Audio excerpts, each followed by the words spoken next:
एक पिता परमात्मा की संतान की स्मृति दिलाकर आपसी रिश्तों में पुनः अनादि और आदि पवित्रता की धारणा कर किसी भी तरह के विकारी पाप कर्म से सेफ रहने की युक्ति को अपनाने की supreme father, supreme teacher, supreme सतगुरु की हम आत्माओं के लिए आज की मुरली से शिक्षाएं। रचता परमात्मा के हम बच्चे मास्टर रचता हैं। इस समय स्व परिवर्तन कर नई दुनिया की स्थापना के निमित्त हैं। इसलिए जिम्मेवारी है हम जीवात्माओं की इस शरीर में रहते हुए संपूर्ण बनने की। संपूर्ण बनेंगे समय से पहले तभी प्राप्ति होगी। संपूर्ण बन समय को हमें समीप लाना है। समय सभी को परिवर्तन करने को मजबूर करेगा अंत में, लेकिन हमें शिक्षाएं मिल रही हैं संपूर्ण बनने के लिए। इसलिए परिवर्तन करने की शक्ति से हमें खुद को परिवर्तन करना है। जिन्हें समय परिवर्तित करेगा उन्हें प्राप्ति नहीं होगी। इसलिए समय को आधार नहीं बनाकर परमात्मा वरदान देते हैं कि अपनी संपूर्णता के आधार पर सृष्टि परिवर्तन के समय को समीप लाने वाले बनो और मास्टर रचता का टाइटल प्राप्त करो। कर्म कॉन्शियस होने के कारण देह अभिमान आता है, थकावट होती है, क्वालिटी भी अच्छी नहीं होती, भारीपन आता है। परमात्मा कर्मों को श्रेष्ठ बनाना सिखाते हैं, जो कि याद से ही हो सकता है। कर्म करते हुए परमात्मा की याद का बैलेंस रखेंगे तो हर कर्म सहज, श्रेष्ठ और क्वालिटी वाला होगा। समय, श्वास, कर्म का खजाना भी सफल होगा। ऐसे बैलेंस रख चलने वाले सच्चे कर्मयोगी बनने का लक्ष्य दे रहे हैं परमात्मा। योग बल है, शक्ति है। जब ये योग पावर हाउस परमात्मा के संग हो, इसी बल से हम आत्माएं अपने ऊपर चढ़ी हुई विकारों की, गलत विचारों की, मान्यताओं की कट को निकाल सकेंगे। इसलिए योग के विषय को हमें गंभीरता से लेना है। हल्का लेकर गफलत करेंगे तो भी कट तो निकालनी ही पड़ेगी, क्योंकि पवित्र तो सभी को बनना पड़ेगा, परंतु वो सजाओं द्वारा होगा और उसमें कष्ट होगा। योग बल सहज विधि है कट उतारने की। इसलिए आत्मा के भान में स्थित हो, एकांत हो, निराकार परमात्मा से योग लगाने की तरफ ध्यान खिंचवा रहे हैं। इस योग से शक्ति मिलेगी। बेहद का वर्षा अर्थात 2500 वर्षों का स्वर्ग का सुख, घनेरे का वर्षा। पवित्रता के इस राज्य में जाने के लिए संगम युग में हमें पवित्र रहना है।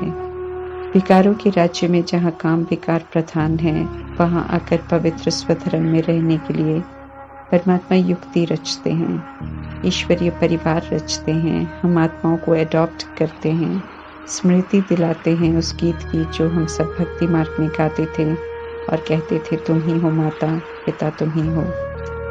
इस विधि से तो हम सब एक पिता के बच्चे आपस में भाई बहन हो गए, और एक भाई बहन का रिश्ता ही भारत में ऐसा रिश्ता है जिसमें लोग पवित्रता का ध्यान रखते हैं, इज्जत से इस रिश्ते को देखते हैं। ब्रह्मा कुमार, ब्रह्मा कुमारी का टाइटल देकर परमात्मा भाई बहन की स्मृति दिलाकर पवित्रता के व्रत को निभाने का ध्यान खिंचवा रहे हैं। काम विकार में जाना क्रिमिनल असॉल्ट है, क्योंकि इससे आत्मा की हत्या होती है, शक्ति घटती है। ये गुनाह परमात्मा के बनकर हम नहीं कर सकते हैं, विकार में नहीं जा सकते हैं। ये समय है श्रीमत पर चलकर पूरा वर्षा लेने का। देह अभिमान की इस दुनिया में माया देह के आकर्षण में लाकर बिखर डालती है और वर्षा लेने का पुरुषार्थ करते करते भी भूल जाते हैं। इसलिए परमात्मा कहते हैं कि किसी के साथ भी ज्यादा फेमिलियरिटी में नहीं आओ। हम ये न भूलें कि हम परमात्मा से वर्षा ले रहे हैं। उनका संग रखने से, उनकी श्रीमत पर चलने से सर्व प्राप्तियां हैं। श्रीमत पर नहीं चलते हैं तो रावण से नरक का श्राप मिलता है, जिससे दुख, अशांति की प्राप्ति होती है।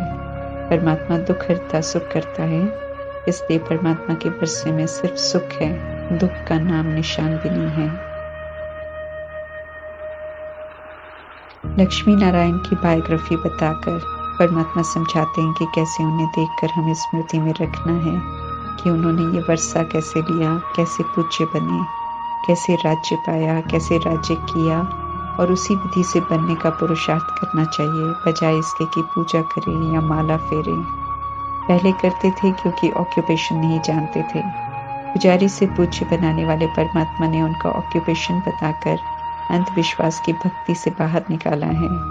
एक तरफ यादगार और एक तरफ परमात्मा राजयोग सिखाकर पूज्य बनने का पुरुषार्थ करा रहे हैं। सत्युग की राजधानी में ऊंच मर्तबा लेने का पुरुषार्थ के प्रमाण राजाई घराने और प्रजा घराने में जाते हैं।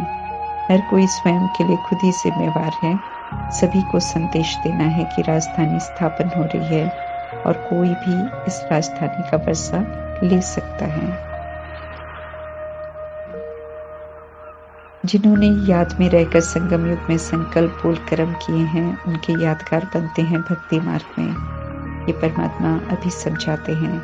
संगम युग में जगदम्बा बन ईश्वरीय कार्य में मददगार बनने के कारण भक्ति में अम्बा के रूप में उनका पूजन होता है। संगम युग में निरंतर सेवा पर रहते हैं, अभी भी अव्यक्त में सेवा पर हैं। इसलिए भक्ति मार्ग में भी सबसे ज्यादा भीड़ उनके यादगार मंदिर में होती है।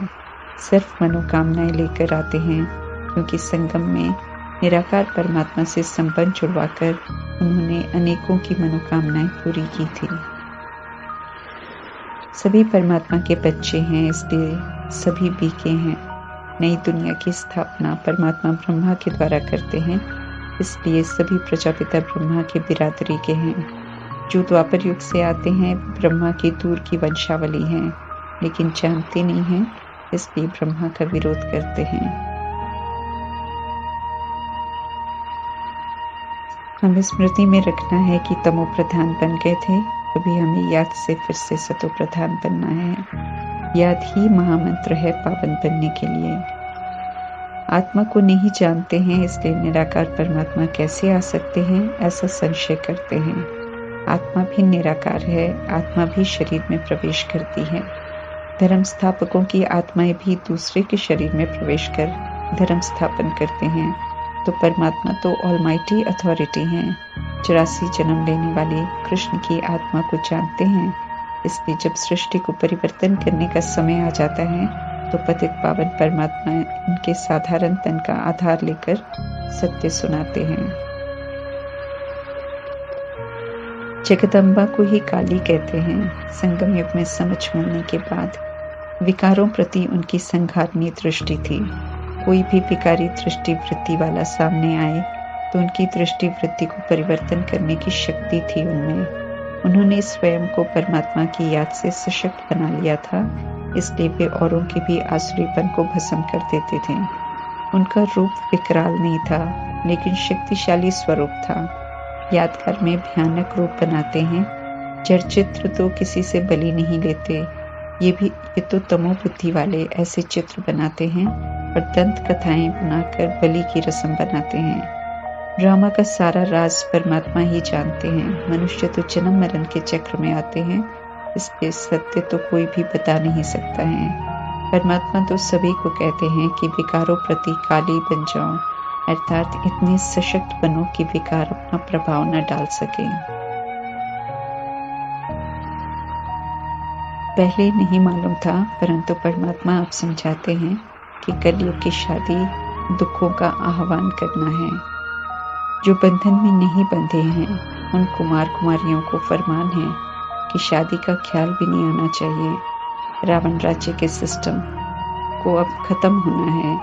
यहाँ का गृहस्थ व्यवहार विकारी है। सत्युग का गृहस्थ निर्विकारी था। सृष्टि निर्विकारी शुरू हुई थी, फिर से हमें उसमें लौटना है।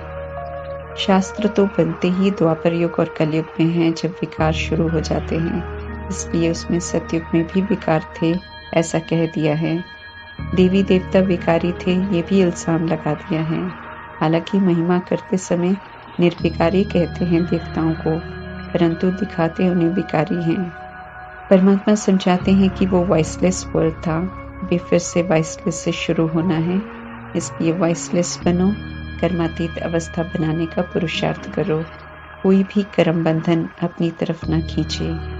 मेजॉरिटी आत्माएं तो धरा पर है, वे एक शरीर छोड़ दूसरा ले रही हैं। कुछ जो परमधाम में रही हुई हैं, परमात्मा कहते हैं कि वे भी नीचे आ जाएंगी। पूरा परमधाम खाली हो जाएगा, फिर कर्मातीत बनने वाली, संपूर्ण पवित्र बनने वाली आत्माएं सबसे पहले घर जाएंगी। जब तक वे रहेंगी तब तक बाकी आत्माएं अपने रहे हुए हिसाब चुकतू करेंगी, फिर नंबरवार घर जाएंगी। सब एक साथ घर नहीं जाते हैं। जो जितना संगम युग में परमात्मा का कहना मानकर परमात्मा के समीप रहते हैं, उसी प्रमाण वापस घर जाते हैं और उसी प्रमाण स्थान प्राप्त करते हैं। याद करने में बहुत फायदा है, इसलिए परमात्मा कहते हैं प्यार से याद करो। श्रीमत और याद महिमा योग्य बनाती है। विनाशी धूमधाम का आकर्षण छोड़ परमात्मा कहते हैं तमो प्रधान से सतो प्रधान बन सुख धाम का अविनाशी वर्षा प्राप्त करने का पुरुषार्थ करो। ओम शांति।